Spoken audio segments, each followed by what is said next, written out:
হয় পৰিমল এণ্টাৰপ্ৰাইজ ইউটিউবত এখন প্ৰথম ছবি তেওঁলোকৰ যোদ্ধা দ্য ৱেৰিয়ৰ অফ লাইফ।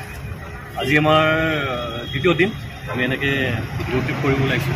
অহা 22 আগষ্টত আমাৰ ছবিখন ৰিলিজ হ'ব, গতিকে অসমৰ প্ৰত্যেকটো ছবিখনতে ৰিলিজ হ'ব। গতিকে আমি আশাবাদী সকলো অসমবাসী ৰাইজে আমাক সমৰ্থন দিব, চাব ছবিখন।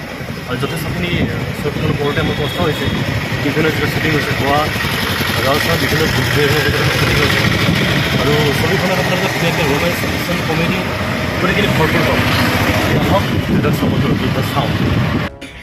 যোদ্ধা উপভোগ কৰিব বুলি আশা কৰিছোঁ। আৰু ইয়াতে দেখিছোঁ বহুতো জ্যেষ্ঠ বৰমাহঁত আছে, আমাৰ লগৰ বন্ধুৰ নিচিনাও আছে, আৰু আমাৰ ভাতৃ প্ৰতি অনুজ অগ্ৰজ সকলো আছে। সকলোৱে আমাক আশীৰ্বাদ কৰিব বুলি আশা কৰিছোঁ। ধন্যবাদ।